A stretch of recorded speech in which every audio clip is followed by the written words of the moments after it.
Você está no canal Eu Estudo a Lição com o pastor Samuel Camilo. Hoje é domingo, dia 25 de outubro, e o tema que estudaremos na nossa lição será Revelando o Pai. Hoje estudaremos a parte 1 e amanhã a parte 2. Muito obrigado por escolher estudar a lição da Escola Sabatina junto conosco aqui no canal. A sua presença, a sua companhia nos traz grande alegria.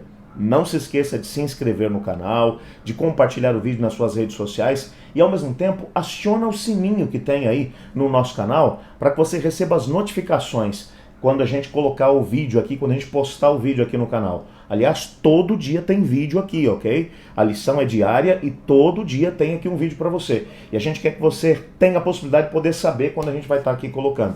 Então, por favor, aciona o sininho aí no seu computador, no seu tablet, no seu smartphone, enfim, da maneira que você usa para poder estar estudando a lição junto conosco.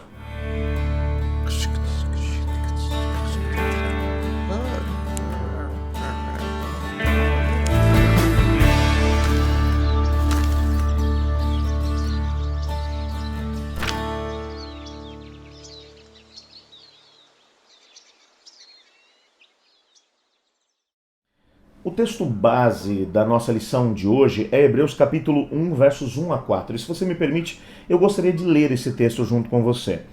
Havendo Deus outrora falado muitas vezes e de muitas maneiras aos pais pelos profetas, nesses últimos dias nos falou pelo Filho, a quem constituiu o herdeiro de todas as coisas, pelo qual também fez o universo. Ele, que é o resplendor da glória e a expressão exata do seu ser, sustentando todas as coisas pela palavra do seu poder, depois de ter feito a purificação dos pecados, assentou-se à direita da majestade nas alturas, tendo se tornado tão superior aos anjos quanto herdou mais excelente nome do que eles. Esse texto é um texto que fala sobre aquilo que foi a maneira usada pela divindade, pela Trindade Divina, Pai, Filho e Espírito Santo, desde que a rebelião se instaurou aqui no nosso planeta, para poder conseguir se revelar à humanidade, através de santos profetas. Desde Adão, o próprio Adão recebeu revelações da parte de Deus e compartilhou às pessoas do seu tempo, Sete, Enoque, entre outros, Noé, foram homens que receberam mensagens da parte de Deus e compartilharam essas mensagens com as pessoas que estavam aqui à volta. É lógico que a mensagem principal que foi transmitida de pai para filho desde Adão era a mensagem de que um dia Deus colocaria um ponto final na rebelião, de que a humanidade não seria obrigada a viver atrelada à rebelião e muito menos ao rebelde. Com o passar das gerações, o que ficou muito claro para as pessoas era de que a rebelião trazia apenas egoísmo, trazia imoralidade, violência, destruição, infelicidade e finalmente a própria morte. De que o caminho da rebelião não é um caminho que vale a pena, mas que opção a humanidade teria além dessa opção que era apresentada, a opção da rebelião contra Deus. A opção que a humanidade tinha, e essa opção revelada por Deus através dos santos profetas, era um relacionamento com Deus. Era pela fé acreditar que um dia o próprio Deus se tornaria um de nós, pagaria o preço pelos nossos pecados e nos daria a possibilidade de podermos retornar a uma vida de comunhão com Ele, de intimidade com Ele. É bem verdade que algo mudou no DNA da humanidade quando o pecado aqui entrou. O ser humano, antes do pecado, era um ser humano que tinha prazer de estar na companhia de Deus, ele corria para Deus cada vez que Deus vinha até o Jardim do Éden, mas logo depois que o pecado aqui entrou, Gênesis 3 vai falar sobre isso, Adão e Eva correm para longe de Deus, tentando se esconder do Deus que é onipotente, onipresente e onisciente. Uma coisa que nem faz sentido. O pecado nos leva por um caminho que não é um caminho lógico. Viver em pecado, em afastamento de Deus, não é um caminho que nos oferece realmente a possibilidade de nos sentirmos completos. É um caminho de completa loucura. Entretanto, Deus, através dos séculos, foi revelando. E Ele foi revelando não apenas como isso aconteceria. Quando olhamos para o Antigo Testamento, nós descobrimos, por exemplo, que a segunda pessoa da Trindade Divina, que seria aquele que se tornaria um de nós, a sua vinda ao nosso planeta acabou se tornando algo muito, mas muito trabalhado durante todos os anos. de revelação que foram passados pelos santos profetas.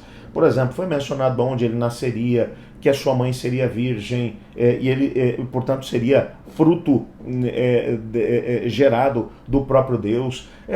Foi mencionado, inclusive, que ele seria traído pelos seus discípulos, que até as suas roupas seriam repartidas entre aqueles que o crucificariam, que haveria um dos discípulos que o trairia. Enfim, tantos aspectos daquilo que seria a vida dele foram revelados, inclusive até o ano no qual ele começaria o seu ministério. Na profecia das 70 semanas estava lá bem exemplificado.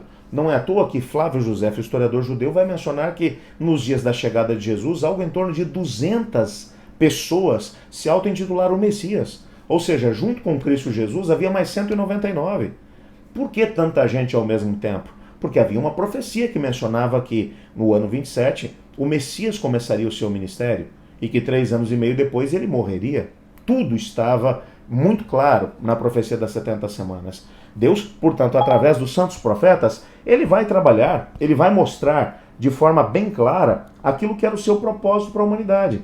O que é que ele pretendia fazer com Adão, com Eva e com cada um dos descendentes deles até o momento em que a história da rebelião terminasse aqui no nosso planeta.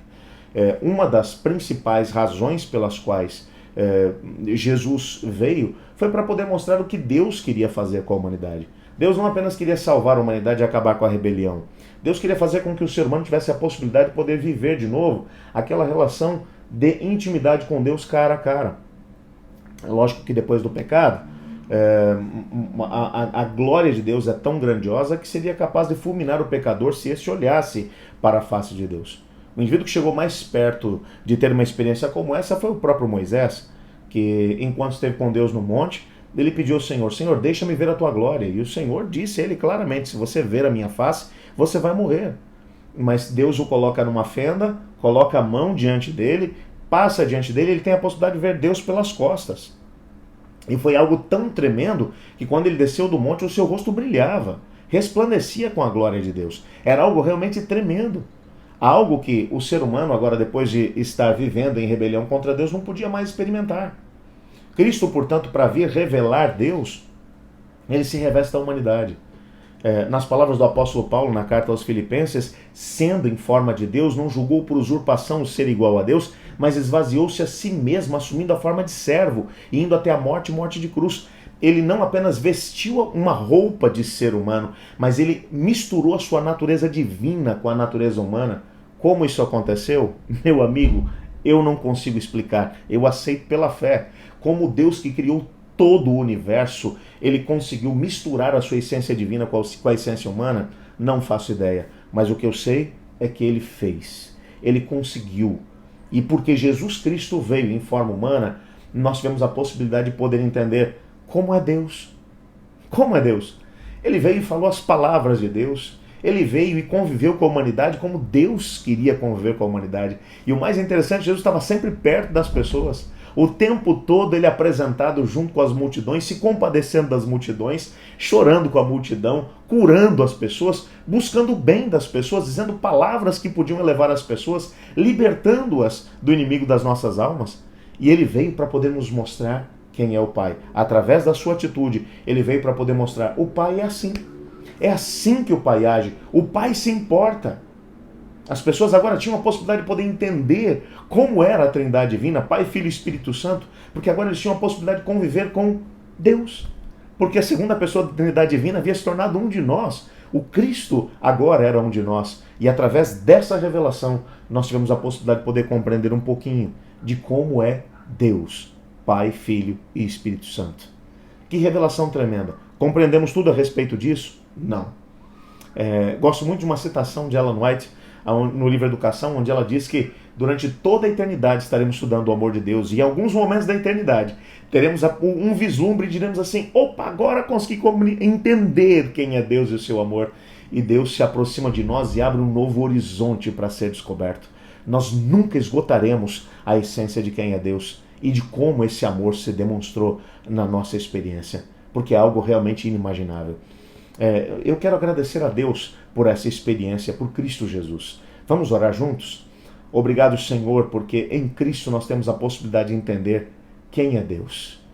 Ajuda-nos a podermos gastar tempo compreendendo aquilo que nos foi revelado na Tua palavra a respeito de Deus. Em nome de Jesus que oramos, amém. Eu estudo a lição.